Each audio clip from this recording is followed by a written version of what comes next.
Hello everyone, welcome back to my channel Liza's kitchen. আজকের পর্বে আমি আপনাদের করে দেখাবো মিষ্টির দোকানের মতো পারফেক্ট বালুশাহী মিষ্টি। শেষ পর্যন্ত দেখার অনুরোধ রইল। ঘরে থাকা সামান্য কিছু উপকরণ দিয়ে আপনারাও অতি সহজেই এই মিষ্টি বানিয়ে ফেলতে পারবেন। তাহলে চলুন শুরু করা যাক আজকের ভিডিও।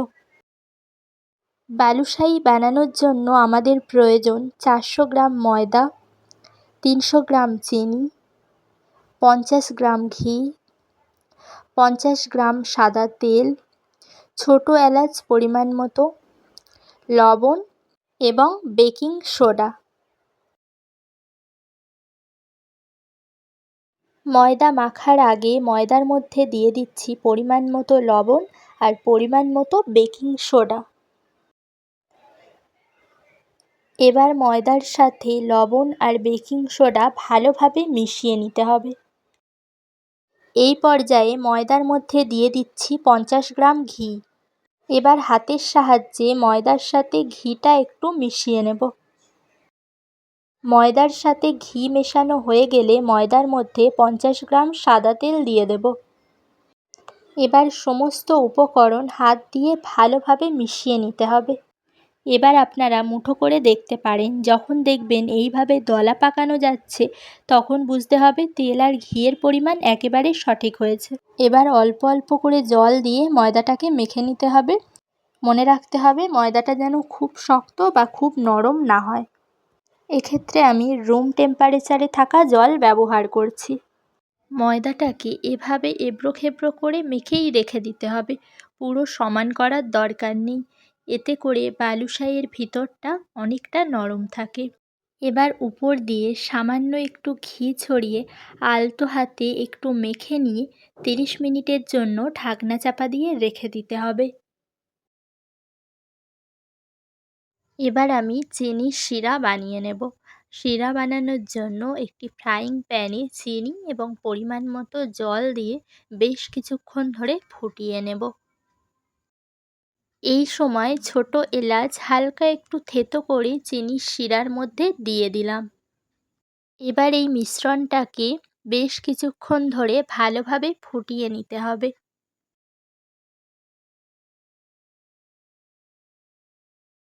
মিশ্রণটি ঘন হয়ে এলে যখন হাত দিয়ে দেখা যাবে আঠালো ভাব চলে এসেছে, তখন এটিকে নামিয়ে রাখতে হবে। 30 মিনিট পর ময়দার ঢাকনাটা খুলে নিলাম। এবার ময়দাটাকে বেশ কিছুটা লেয়ার করার জন্য হাত দিয়ে ওলটপালট করে মেখে নেব।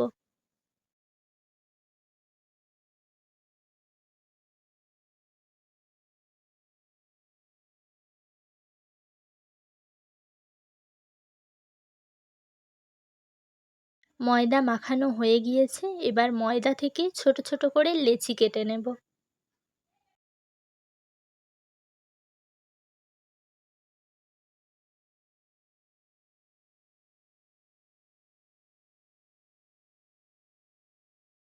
সবগুলো লেচি কাটা হয়ে গিয়েছে। এবার লেচিগুলোকে বালুশাহী মিষ্টির আকার দিয়ে দেব। হাতে একটি লেচি নিয়ে নিলাম। এবার লেচিটাকে সামান্য একটু গোল করে আঙুলের সাহায্যে এইভাবে শেপ দিয়ে দেব।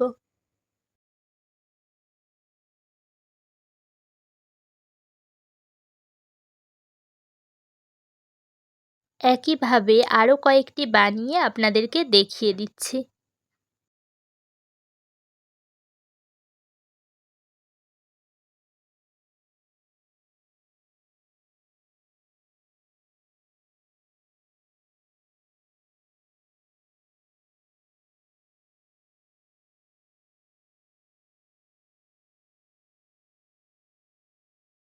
সবগুলো বালুশাহী তৈরি করা হয়ে গিয়েছে। এবার এগুলোকে ভেজে নিতে হবে। বালুশাহীগুলোকে ভাজার জন্য আমি কড়াইতে সাদা তেল দিয়ে দিয়েছি। এবার এই তেলের মধ্যে বালুশাহীগুলো একে একে ছেড়ে দেব। তেলটাকে গরম করার কোনো প্রয়োজন নেই, ঠান্ডা অবস্থাতেই বালুশাহীগুলো ছেড়ে দিতে হবে।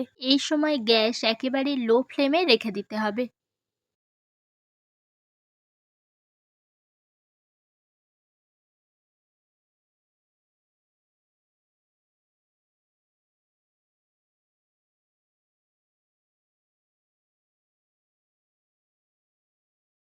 সব বালুশাহিগুলো তেলে ছাড়া হয়ে গেলে আমাদের অপেক্ষা করতে হবে যতক্ষণ না বালুশাহিগুলো কড়াইয়ের উপরে ভেসে ওঠে।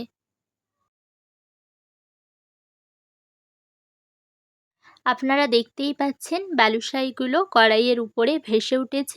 এই সময় গ্যাসের ফ্লেমটা একটু বাড়িয়ে দিতে হবে। এক পিঠ লাল হয়ে গিয়েছে, এবার এগুলোকে আমি উল্টিয়ে দিচ্ছি।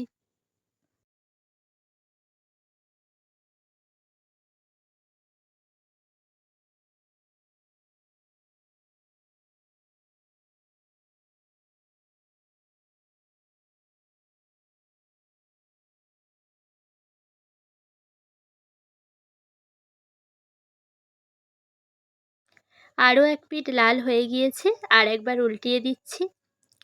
আপনারা দেখতেই পাচ্ছেন দু পিঠ ভালোভাবে লাল হয়ে গিয়েছে। এবার এগুলোকে তেল থেকে তুলে ডাইরেক্ট চিনির যে শিরাটা বানিয়ে রেখেছিলাম সেই শিরার মধ্যে দিয়ে দেব।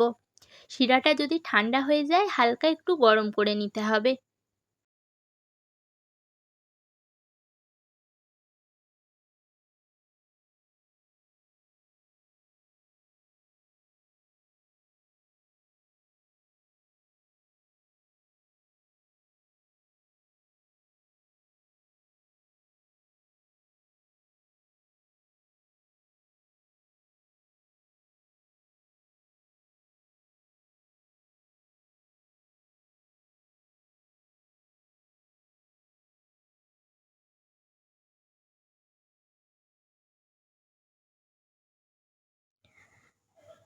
বালুশাহিগুলোর এক পিঠ চিনির শিরাতে ডুবিয়ে রাখতে হবে ঠিক 5 মিনিট। 5 মিনিট পর উল্টিয়ে দিতে হবে।